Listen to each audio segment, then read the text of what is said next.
రక్షణ లేదు. అక్కడ కూడా మీరు పెట్టే బియ్యం పెట్టే మెస్లో ఫుడ్ తిని అక్కడ విశ్వవిద్యాలయాల విద్యార్థులు గవర్నమెంట్ హాస్పిటల్లో అడ్మిట్ అవుతా ఉన్నారు. ఇది మీ యొక్క పరిపాలన.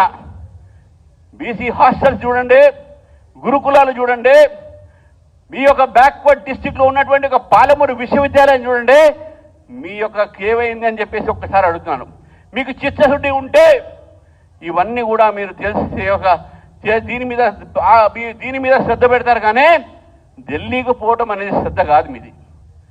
ఈరోజు మిత్రులారా, ఈరోజు రేవంత్ రెడ్డి గారు మాట్లాడుతూ ఉన్నారు, ఇక్కడ నా గడ్డ అని చెప్పేసి, ఈ మహబూబ్ నగర్లో నేను పుట్టానని చెప్పేసి.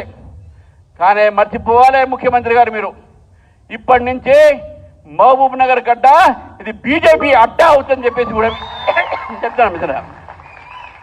రాబోయేటటువంటి ఒక స్థానిక ఎన్నికల్లో భారతీయ జనతా పార్టీ భారీ మెజార్టీతో గెలుస్తుంది.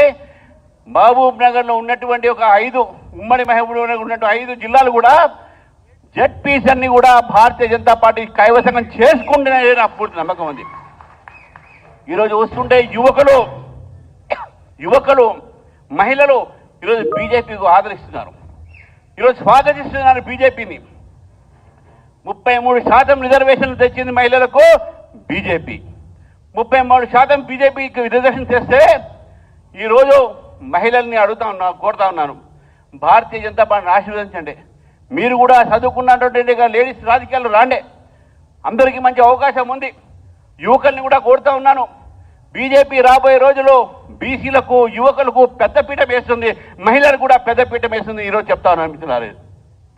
కాబట్టి ఈరోజు మన అందరం కూడా రాజకీయ చరిత్రను మనం మారుతాం. తెలంగాణలో మీరు బీఆర్ఎస్కి ఒక అవకాశం ఇచ్చారు, తెలంగాణలో మీరు కాంగ్రెస్కి ఒక అవకాశం ఇచ్చారు. తెలంగాణ ప్రజలు బీజేపీకి అవకాశం ఇవ్వడానికి సిద్ధంగా ఉన్నారు.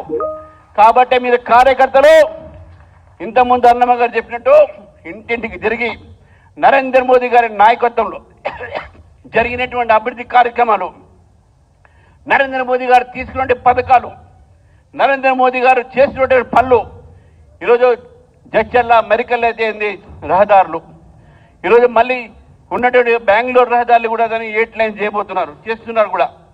ఇవన్నీ కూడా డెవలప్మెంట్ మన కళ్ళ ముందు కనబడతా ఉన్నది. కాబట్టి మరొకసారి నేను కోరుతా ఉన్నాను కార్యకర్తలు రాబోయేటటువంటి 3 సంవత్సరాలు ప్రతి ఎన్నికల్లో మీరు సక్రియంగా ఉండి ప్రజల దగ్గరికి వెళ్ళి మనం అందరం కూడా కష్టపడితే రేపు జరగబోయేటటువంటి 2028 ఎలక్షన్స్లో భారతీయ జనతా పార్టీ అధికారంలో వస్తుంది అనే విషయాన్ని కూడా మీకు తెలియజేస్తాను మిత్రులారా. స్థానిక ఎన్నికలతో పాటు మనం గెలుస్తాం. చివరికి ఒక మాట చెప్తా ఉన్నాను మిత్రులారా, పార్టీ పెరుగుతూ ఉన్నది, పార్టీలో కార్యకర్తలు వస్తూ ఉన్నారు, కొత్త వాళ్ళు పార్టీలో జాయిన్ అవుతూ ఉన్నారు. ఈ పార్టీలో క్రమశిక్షణ చాలా ముఖ్యం. ఈ పార్టీలో ఏ నాయకుడు కూడా పార్టీ కన్నా గొప్పడు కాదు, పార్టీ తల్లి లాంటిది. పార్టీకు ద్రోహం చేస్తే ఏదో రోజు దాని మీద చర్య ఉంటుందని చెప్పి తెలియజేస్తూ క్రమశిక్షణతో అందరం కూడా ముందుకు పోవాలి, నడవాలి, బీజేపీని గెలిపియాలి అనే ఉద్దేశంతో అందరూ కూడా ఇక్కడి నుంచి కదులుదామని చెప్పి తెలియజేస్తూ ఈ అవకాశం ఇచ్చినంత కూడా ధన్యవాదాలు. భారత్ మాతాకి జై, జై తెలంగాణ. అందరు కూడా కొద్దిసేపు అందరు కూడా కూర్చోవాలి, భోజనాలు కూడా స్టార్ట్ అయితే. ముందుగా వేదిక పైన ఉన్నటువంటి